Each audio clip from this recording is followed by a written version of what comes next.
So আমরা গত ক্লাসের শেষের দিকে একটা অঙ্ক শুরু করছিলাম, ইন দ্য সেন্স যে অঙ্কটা জাস্ট আমরা পড়ছিলাম যে পাওয়ার ফ্যাক্টর ইমপ্রুভমেন্টের অঙ্ক, যে পাওয়ার ফ্যাক্টর ইমপ্রুভমেন্ট বা পাওয়ার ফ্যাক্টর কারেকশনের অঙ্ক।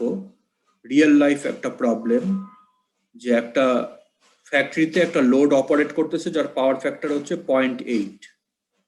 যদি আমি আরেকটা লোড লাগাই এটার সাথে, আমার টোটাল পাওয়ার ফ্যাক্টরটা হয়ে যাবে 0.96, হুইচ ইজ ক্লোজার টু 1। এই যে পাওয়ার ফ্যাক্টরটা আমার বেড়ে গেল, এই ফেনোমেননটাকে বলা হয় পাওয়ার ফ্যাক্টর কারেকশন বা পাওয়ার ফ্যাক্টর ইমপ্রুভমেন্ট। এবং আমাকে এখানে কতিপয় জিনিসপত্র বের করতে বলা হচ্ছে, এটা আমরা দেখছিলাম। এবং আমি বলছিলাম যে একটা টার্ম ফাইনাল পরীক্ষাতে এই পুরো প্রশ্নটা কনসিস্ট অফ 15 to 20 মার্কস, কোনো সার্কিট দেয়া নাই, তাই না? এই পর্যন্তই তো বলছিলাম নাকি? আচ্ছা, তো এই অঙ্কটা আমাদেরকে করতে হবে। যদি সলভ করতে হয়, আমাদের প্রথম কাজ হচ্ছে এখানে এইসব হাবিজাবি কথাবার্তা থিওরিতে লেখা আছে, এই জিনিসটা ডায়াগ্রামেটিক্যালি রিপ্রেজেন্ট করা। অর্থাৎ ডায়াগ্রামেটিক্যালি আমি যদি রিপ্রেজেন্ট করতে পারি এই ইনফরমেশন গুলাকে, তাহলে আমার জন্য অঙ্কটা সলভ করা মাচ ইজিয়ার হয়ে যাবে। সেটা করার জন্য আমাকে যেটা করতে হবে সেটা হচ্ছে যে এখানে আমাকে বলা হচ্ছে যে A B C D E পাঁচটা জিনিস বের করতে। এই যে A B C D E পাঁচটা জিনিস বের করতে বলা হচ্ছে।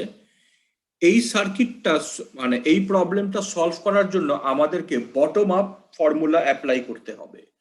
অর্থাৎ আগে পার্ট ই আমি বের করব, এরপর পার্ট ডি, এরপর পার্ট সি, এরপর পার্ট বি, এরপর পার্ট এ। কথাটা বোঝা গেছে আমার? নর্মালি একটা অঙ্কে আমরা কি করি, আগে এ করি, তারপর বি, তারপর সি, তারপর ডি, তারপর ই। কিন্তু এই অঙ্কটা এরকম ভাবে গোছানো যে এই অঙ্কটা সলভ করলে সবার আগে আমাকে ই সলভ করতে হবে, এরপর ডি, এরপর সি, এরপর বি, এরপর এ। কথাটা বোঝা গেছে আমার? জি স্যার। আচ্ছা, সো এখানে আমার যেটা বলা হচ্ছে যে আমার একটা ইলেকট্রিক্যাল লোড আছে যেটা 1600 কিলোওয়াট অ্যাবজর্ব করে এবং অপারেট করে একটা পাওয়ার ফ্যাক্টর অফ 0.8 ল্যাগিং। এটার সাথে একটা অ্যাডিশনাল লোড লাগানো হবে যেটা আমার অ্যাবজর্ব করবে 320 কিলোওয়াট, এবং এইটা লাগানোর ফলে আমার টোটাল পাওয়ার ফ্যাক্টরটা হয়ে যাবে 0.96 ল্যাগিং। এখন আমাকে বলা হয় না এই প্রশ্নে যে এই যে নতুন লোডটা লাগবে এটা কি এক্সিস্টিং লোডের সাথে সিরিজে লাগবে না প্যারালালি লাগবে, এটা আমার বলা হয় নাই প্রশ্নে, এটা সাইলেন্ট। এবং প্রশ্নে আমার পার্ট ডিতে বলা হচ্ছে যে ইনপুট ভোল্টেজ হচ্ছে 2400 ভোল্ট আরএমএস। ইনপুট ভোল্টেজটা আমার দেয়া আছে পার্ট ডিতে, আমার এই ইনফরমেশনটা দেয়া আছে যে ইনপুটটা হচ্ছে 2400 ভোল্ট আরএমএস। কোনো ফেজ অ্যাঙ্গেল উল্লেখ করা নাই। তাহলে আমি যদি ডায়াগ্রামেটিক্যালি জিনিসটা রিপ্রেজেন্ট করতে চাই, তার মানে হচ্ছে যে আমার একটা লোড দেয়া আছে, এটা ধরো Z1। এই লোডটা আমার অ্যাবজর্ব করে 1600 কিলোওয়াট। 1600 কিলোওয়াট অ্যাবজর্ব করে, একটা পাওয়ার ফ্যাক্টর অফ 0.8 ল্যাগিং। আমাকে বলা হচ্ছে যে এইটার সাথে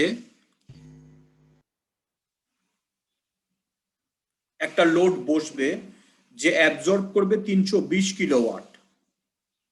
তো প্রশ্ন হচ্ছে যে এই নতুন লোডটা কি এটার সাথে সিরিজে বসবে না প্যারালেলি বসবে, এটা হচ্ছে প্রশ্ন। তো প্রশ্নে আমার বলা হয় নাই যে এটা সিরিজে বসবে না প্যারালেলি বসবে। তো একটা জিনিস আমরা শিখবো আজকে, সেটা হচ্ছে যে যদি আমার উল্লেখ করা না থাকে যে আমার লোডটা কি সিরিজে বসবে না প্যারালেলি বসবে, তাহলে আমরা ধরে নিব বাই ডিফল্ট যে লোডটা আমার প্যারালেলি বসবে। আই রিপিট, যদি আমার প্রশ্নে উল্লেখ করা না থাকে যে লোডটা কি সিরিজে বসবে না প্যারালেলি বসবে, আমি অ্যাজিউম করে নিব যে লোডটা আমার প্যারালেলি বসবে। ঠিক আছে? এটা আমরা নতুন একটা জিনিস শিখলাম। দ্য রিজন ইজ আমাদের বাসা বাড়িতে কিন্তু সব লোড প্যারালালি লাগানো হয়, সিরিজে লাগানো হয় না। এটা তোমরা যখন 1-1 এক্সপেরিমেন্ট গুলো করেছো, সুইচের একটা এক্সপেরিমেন্ট করেছিল মনে পড়ে? জি স্যার। এখানে দেখছিলা যে আমাদের নর্মালি বাসা বাড়িতে যে ল্যাম্প লাগানো হয় সেটা প্যারালালি লাগানো হয়, প্রত্যেকটার জি স্যার। আলাদা আলাদা সুইচ থাকে, মনে পড়ে? জি স্যার। সো আমাদের বাসা বাড়িতে লোড গুলা প্যারালালি নর্মালি লাগানো হয়। কাজে যদি উল্লেখ করা না থাকে যে লোডটা কি সিরিজে লাগানো আর প্যারালালি লাগানো, আমি ধরে নিব যে লোডটা আমার প্যারালালি লাগানো। তার মানে আমার Z2 হচ্ছে এরকম।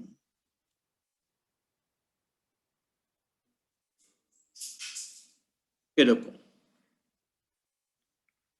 এখন ইনপুটে আমার 2400 ভোল্ট আরএমএস, ইনপুট আমার 2400 ভোল্ট আরএমএস, এটার ফেজ অ্যাঙ্গেল দেয়া নাই, এটার ফেজ অ্যাঙ্গেল দেয়া নাই। তাহলে ফেজ অ্যাঙ্গেল আমি কি করব বলো তো? স্যার জিরো বসাবো। জিরো অ্যাজিউম করে নেব। Very good. So I assume that the phase angle of this is 0.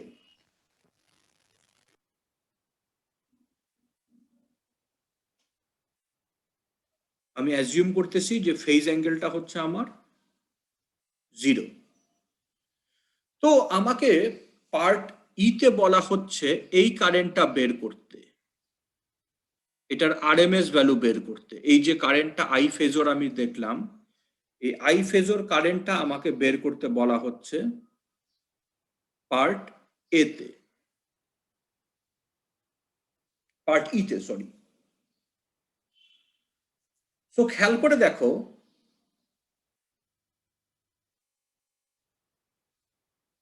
এই লোড 1 P1 অ্যাবজর্ব করে আমার, P1 অ্যাবজর্ব করে 1600 কিলোওয়াট, এটা দেয়া আছে।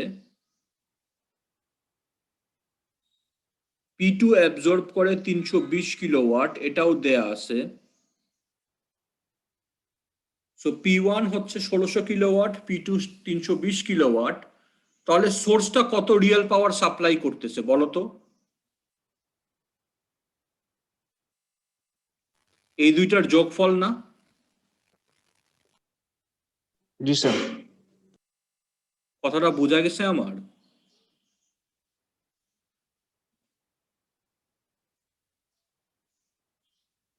এই লোডটা অ্যাবজর্ব করতেছে 1600 কিলোওয়াট আর এ অ্যাবজর্ব করতেছে 320 কিলোওয়াট। তাহলে আমার লোডটা টোটাল সাপ্লাই করতেছে কত, মানে সোর্সটা সাপ্লাই করতেছে কত রিয়েল পাওয়ার? এই দুইটার যোগফল। জি স্যার। ধরো আমি টাকা দিচ্ছি তোমাদের দুইজন বন্ধুকে, একজনকে 100 টাকা দিলাম, একজনকে 50 টাকা দিলাম। তাহলে তোমাদের কে দিছি আমি 150 টাকা, তাই না? তো সাপ্লাই করলাম আমি, তাহলে আমি কতখানি সাপ্লাই করলাম? 100 প্লাস 50 ইকুয়াল টু 150। বুঝা গেল?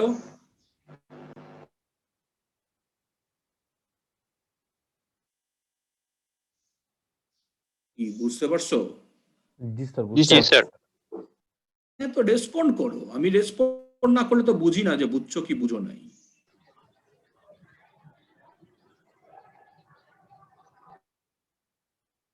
আচ্ছা, সো বুঝতে পারছো তোমরা যে total real power supplied by the source হচ্ছে 1920 কিলোওয়াট। তাহলে দেখো, এখন দেখো আমার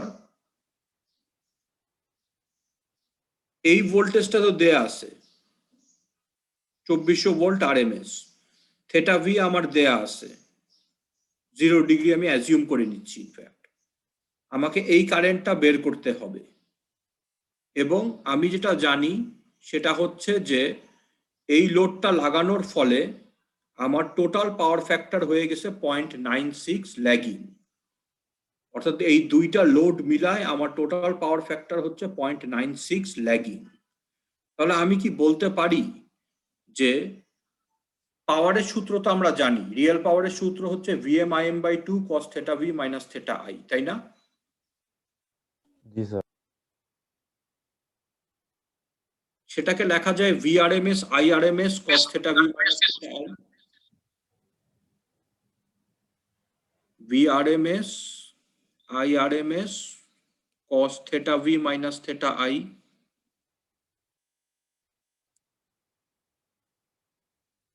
স্ক্রিন দেখা যাচ্ছে না? জি স্যার, দেখা যাচ্ছে স্যার। সো এইটার মান হচ্ছে 0.96, VRMS এর মান 2400, P এর মান হচ্ছে 1920 কিলোওয়াট, তাহলে IRMS আমি পেয়ে যাব না? জি জি স্যার। স্যার, পাওয়া যাবে স্যার। তাহলে IRMS হচ্ছে আমার 1920 কিলোওয়াট ডিভাইডেড বাই 2400 ইন্টু 0.96। এটা যদি ক্যালকুলেটরে করো তাহলে এটার মান আসবে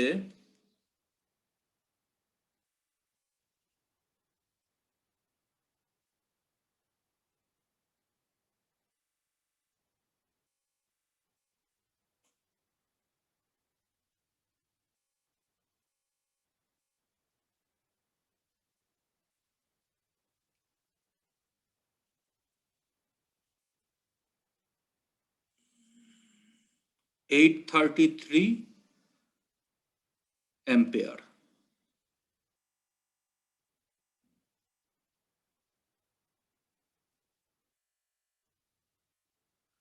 ঠিক আছে?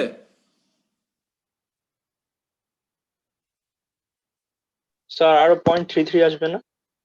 হ্যাঁ, ওই তো তুমি যদি দাও আরো 0.3 দিতে চাও দাও, অসুবিধা নাই। বাট আমি জাস্ট সংক্ষেপে 3 সিগনিফিকেন্ট ফিগার পর্যন্ত নিলাম আর কি। ঠিক আছে? জি স্যার। আচ্ছা, তো এটা ছিল পার্ট ইর অ্যান্সার, যে দুইটা লোড লাগানোর ফলে total power into the factory, sorry total current into the factory কত হলো। এটা ছিল পার্ট ইর অ্যান্সার। এখন সামনে আগানোর আগে এইটাকে আমার ফেজার ফর্মে নিতে হবে। অর্থাৎ আমি তো এটার ম্যাগনিটিউড পেয়ে গেলাম, আরএমএস পেয়ে গেছি, মানে ম্যাগনিটিউডও পেয়ে গেছি। ম্যাগনিটিউড হবে এত, ফেজ অ্যাঙ্গেলটা আমি বের করব কেমনে? তো খেয়াল করে দেখো, cos theta v minus theta i এটা হচ্ছে আমার 0.96, তাই না? বলার উদ্দেশ্য হচ্ছে যে theta v minus theta i এটা হচ্ছে আমার প্লাস মাইনাস cos ইনভার্স 0.96।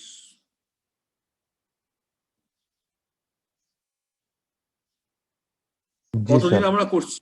ঠিক আছে, 0.96। জি স্যার, তো ঠিক এটাকে আছে। যদি করো, তুমি যদি শিফট cos ইনভার্স 0.96 করো তাহলে মান পাবা 16.3 ডিগ্রি, 16.26 ডিগ্রি বা 16.3 ডিগ্রি, অর্থাৎ প্লাস মাইনাস 16.3 ডিগ্রি। তো থেটা ভি তো 0, তার মানে থেটা আই হচ্ছে আইদার প্লাস 16.3 অথবা মাইনাস 16.3 ডিগ্রি। বলো তো কি হবে এখানে? স্যার মাইনাস হবে স্যার। মাইনাস হবে। মাইনাস হবে। ভেরি গুড, মাইনাস 16.3 ডিগ্রি হবে। কারণটা কি? ল্যাগিং কারণ স্যার ফ্যাক্টর ল্যাগিং ফ্যাক্টর বলা আছে স্যার। ল্যাগিং পাওয়ার ফ্যাক্টর বলা হচ্ছে। এটা কি সবার কাছে ক্লিয়ার যে কেন মাইনাস জি স্যার। 16.3 হলো? জি এটা স্যার। আমরা গতদিন করছি। গতদিন আমরা একটা অঙ্ক করছিলাম যে নিলসনের বই, সেখানে আমরা একই টেকনিক অ্যাপ্লাই করছিলাম। ঠিক আছে, এটা মাইনাস 16.3 ক্লিয়ার তো? জি স্যার। আচ্ছা, সো আমি এই কারেন্টটা পেয়ে গেছি। এখন পার্ট বি তে আমাকে বলা হচ্ছে এসেনশিয়ালি এই কারেন্টটা বের করতে। পার্ট ডি তে বলা হচ্ছে আমাকে I1 কারেন্টটা বের করতে, অর্থাৎ লোডটা লাগানো নাই, লোড 2 লাগানো নাই, এমদা অবস্থায় আমার শুধু লোড 1 এর মধ্য দিয়ে কত কারেন্ট ফ্লো করতেছে, অর্থাৎ I1 ফেজরটা আমাকে বের করতে বলা হচ্ছে in part D. I1 phasor না, I1 এর RMS ভ্যালু বের করতে বলা হচ্ছে ইন পার্ট ডি। তো খেয়াল করে দেখো, সেম টেকনিক আমরা অ্যাপ্লাই করব।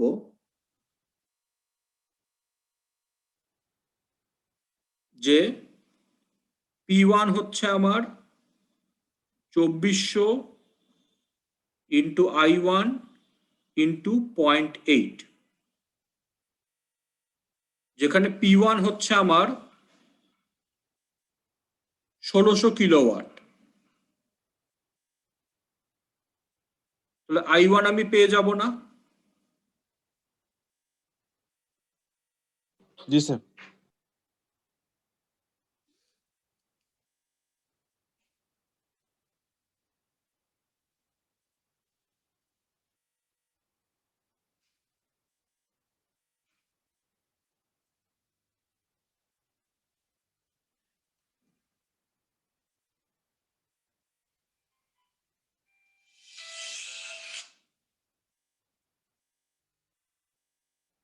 কত আসে?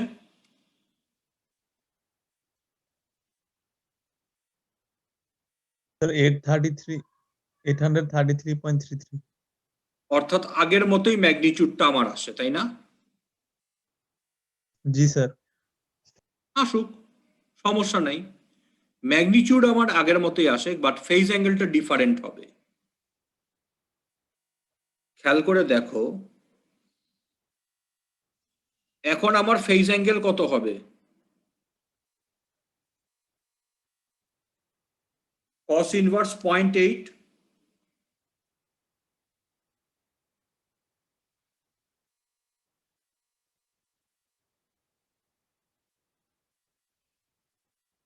এটা কি বোঝা গেছে?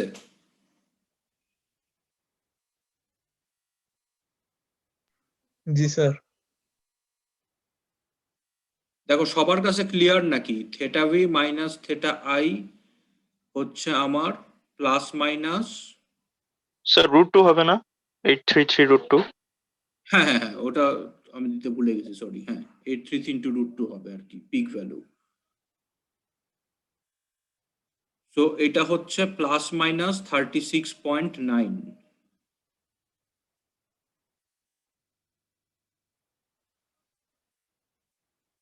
Plus minus 36.9।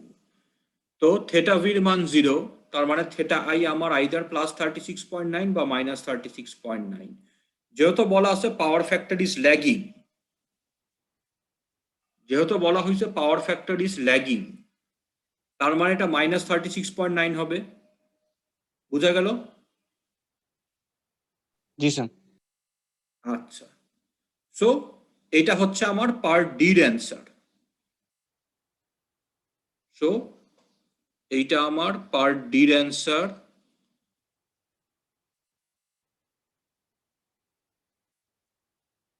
এটা আমার পার্ট ইর অ্যান্সার। এখন আমি যাব পার্ট সি বের করতে। সো খেয়াল করে দেখো, আমি আই কারেন্টটা পাইছি, I1 কারেন্টটা পাইছি, আমাকে বলা হচ্ছে I2 কারেন্টটা যদি আমি বের করতে চাই, আমি যদি এই পয়েন্টে KCL অ্যাপ্লাই করি, I2 কি I মাইনাস I1 না? जी sir. কথাটা বোঝা গেছে আমার? জি স্যার। তাহলে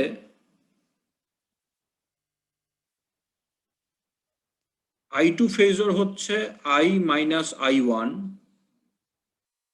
দুইজনের ম্যাগনিটিউড সমান, কোনো সমস্যা নাই।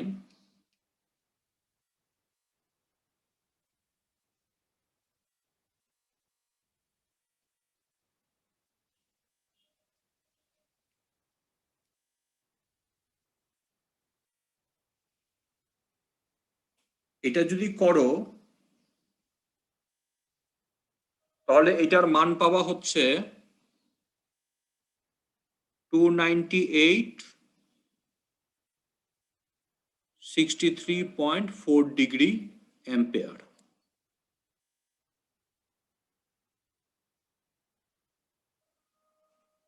এত আসে না?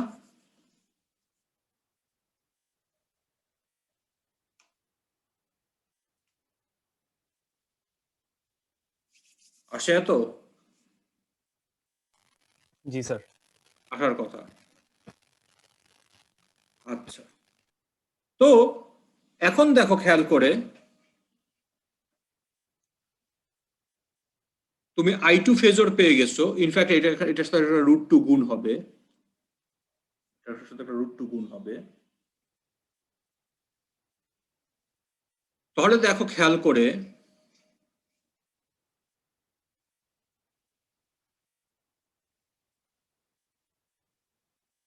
তুমি I2 ফেজর পেয়ে গেছো। এই অ্যাঙ্গেলটা তুমি জানো, থেটা ভি হচ্ছে 0 ডিগ্রি, থেটা I2 হচ্ছে আমার কত, 63.4 ডিগ্রি। তাহলে পাওয়ার factor of the added load PF2 cos theta v minus theta I2, যেখানে theta v হচ্ছে আমার 0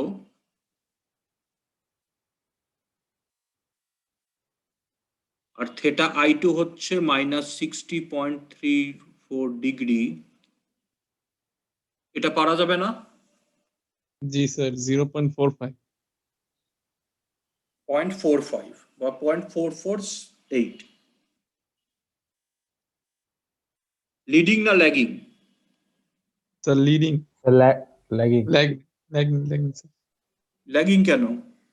sir leading sir leading leading lagging নির্ধারণ করে যে আমার থেটা আই যেটা, অর্থাৎ এই অ্যাঙ্গেলটা কি 0-র চেয়ে বড় না ছোট সেইটা। তো 63.4 কি 0-র চেয়ে বড় না ছোট? सर बोरो বড়, लीडिंग লিডিং, তাই না? তাই তো? जी सर जी सर বোঝা গেছে? जी सर তো এটা হচ্ছে পার্ট সির answer, the power factor of the additional load. এখন দেখো বলা হচ্ছে যে পার্ট বি তে, যে আমার পার্ট বি আর part actually kind of coupled, that the reactive powers absorbed or delivered by the reactive power absorbed by the additional load। তাহলে দেখো খেয়াল করে, তুমি সরি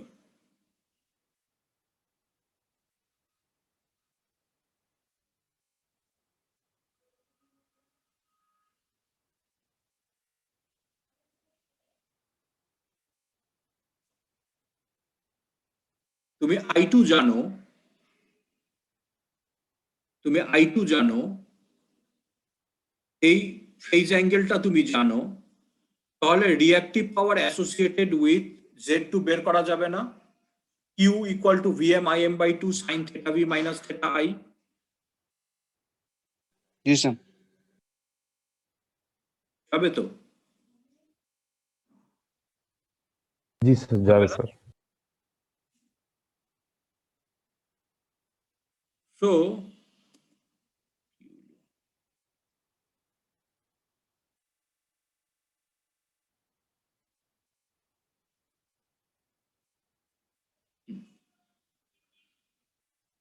Q2 হচ্ছে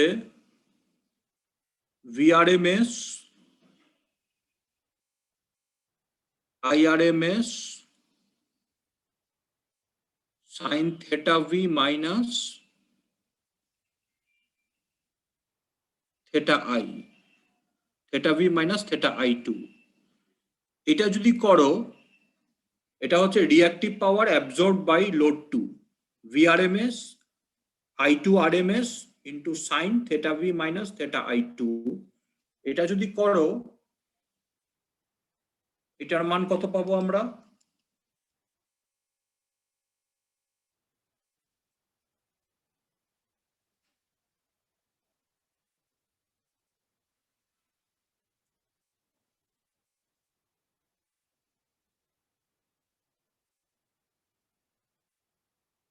sir -6.4 into 10 to the power 5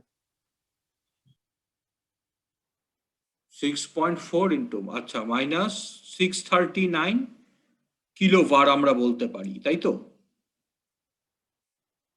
ji sir কিলোবার, আমি কিলোবার বললাম আর কি, এটা তুমি যেটা করতে পারো 639 ইন্টু 10⁻³ বা 6.39 ইন্টু 10⁻5 একই করতে পারো, বাট এখানে পরিধানযোগ্য যে জিনিসটা সেটা হচ্ছে যে আমার মাইনাস সাইনটা। তো মাইনাস সাইনটা কি ইন্ডিকেট করে? Sir, absorb. ওই অ্যাবজর্ব, এটাই তো অ্যাবজর্বের ফর্মুলা ছিল, VRMS IRMS sign theta V minus theta I, তাই না? অর্থাৎ বলার উদ্দেশ্য হচ্ছে এখানে দেখো খেয়াল করে, আমার এইটার অ্যাক্রসে ভোল্টেজ হচ্ছে 2400 ভোল্ট 0 ডিগ্রি, আর কারেন্ট প্লাস দিয়ে এন্টার করতেছে I2। তাহলে reactive power absorb by Z2 হচ্ছে VRMS IRMS sign theta V minus theta I2। তো অ্যাবজর্ব করার মানটার সামনে নেগেটিভ আসছে, তার মানে কি বাস্তবতায় Z2 রিঅ্যাক্টিভ পাওয়ার ডেলিভার করতেছে। কথাটা আমার বোঝা গেছে? জি sir. Is it clear?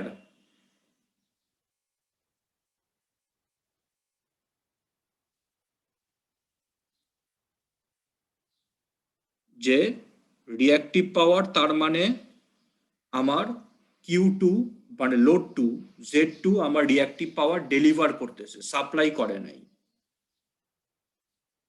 Sorry absorb করে নাই, ডেলিভার করতেছে। Reactive power associated with Z2 is negative, তার মানে হচ্ছে যে রিঅ্যাক্টিভ পাওয়ার Z2 ডেলিভার করতেছে, অ্যাবজর্ব করতেছে না। কথাটা কি ক্লিয়ার? জি স্যার। তো এই অঙ্কটা যদি আমি জাস্ট আজকে করে গুগল ক্লাসরুমে আপলোড দিয়ে দিতাম, কিছু বুঝতাম? না স্যার। এর জন্য এই অঙ্কটা আমি রিয়েল টাইমে করাইছি, যে এই অঙ্কটা রিয়েল টাইমে করলে তোমাদের কাছে জিনিসটা ক্লিয়ার হওয়ার কথা, যে আমার কেন এই জিনিসটা হইলো, কেন ওই জিনিসটা হইলো, এই জিনিসগুলো ক্লিয়ার হওয়ার কথা। আমি যদি এটা জাস্ট অঙ্কটা গুগল ক্লাসরুমে করে জাস্ট শিটটা আপলোড করে দিতাম, যেটা আমি দিব, ডোন্ট ওয়ারি, আমি এই পাওয়ার ফ্যাক্টর কারেকশন ইমপ্রুভমেন্টের এই অঙ্কটা হাতে কলমে সুন্দর মতো লিখে গুগল ক্লাসরুমে আপলোড দিয়ে দিব। বাট এখন তোমরা আজকের এই লেকচারটা শোনার পরে এবং এটা রিয়েল টাইমে দেখার পরে তোমাদের কাছে জিনিসটা ক্লিয়ার হওয়ার কথা, যে কেন আমার এই জিনিসগুলোর মান এরকম হইছে। কথাটা আমার বোঝা গেছে? জি স্যার। এই প্রশ্ন নিয়ে কারো কোনো কোশ্চেন আছে এই প্রবলেমটা নিয়ে? এই যে আমরা যে করলাম যে প্রবলেমটা,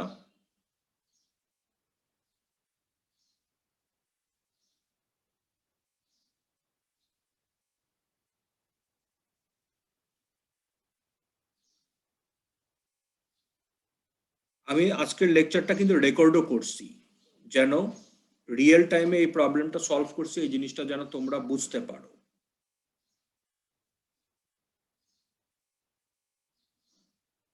এর জন্য আমি আজকের এই লেকচারটা রেকর্ডও করছি।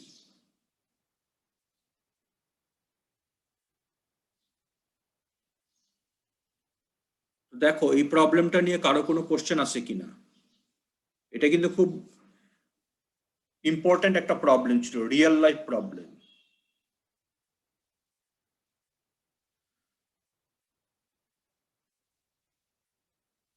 এবং নিলসনের বইয়ের চ্যালেঞ্জগুলো অলরেডি তোমরা হয়তো আজ করতে পারতেছো, যে আমার প্রশ্নে ওয়ার্ডস থেকে সার্কিটে যাওয়াটাই হচ্ছে চ্যালেঞ্জিং টাস্ক। একবার চিত্র আকারে আমি জিনিসগুলো পুট ফরওয়ার্ড করে ফেলতে পারি, এরপর আমার জাস্ট ফর্মুলার খেলা, আর কনসেপ্ট যদি ক্লিয়ার থাকে, ঠিক কিনা? জি স্যার। তো দেখো কারো কোনো কোশ্চেন আছে কিনা?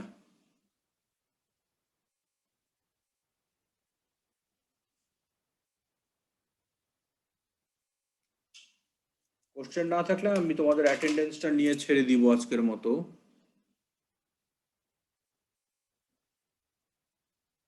আচ্ছা 22 মনে হয় অ্যাবসেন্ট আজকে, না? 22 23 দুইজনই অ্যাবসেন্ট মনে হচ্ছে।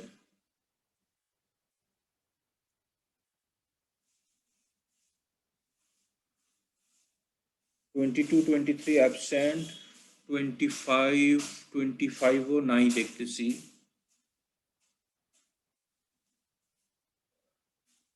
28 কি আছে? 28 ও স্যার নাই। আসসালামু আলাইকুম স্যার, আমি আছি তো স্যার। কত? স্যার 25। ও আচ্ছা 25, আচ্ছা আচ্ছা, সরি, আমি মিস করে গেছিলাম আর কি। আচ্ছা 28 নাই, 39 আজকেও নাই।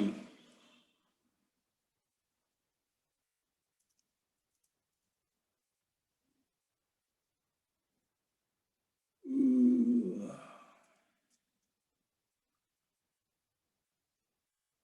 42 ও নাই।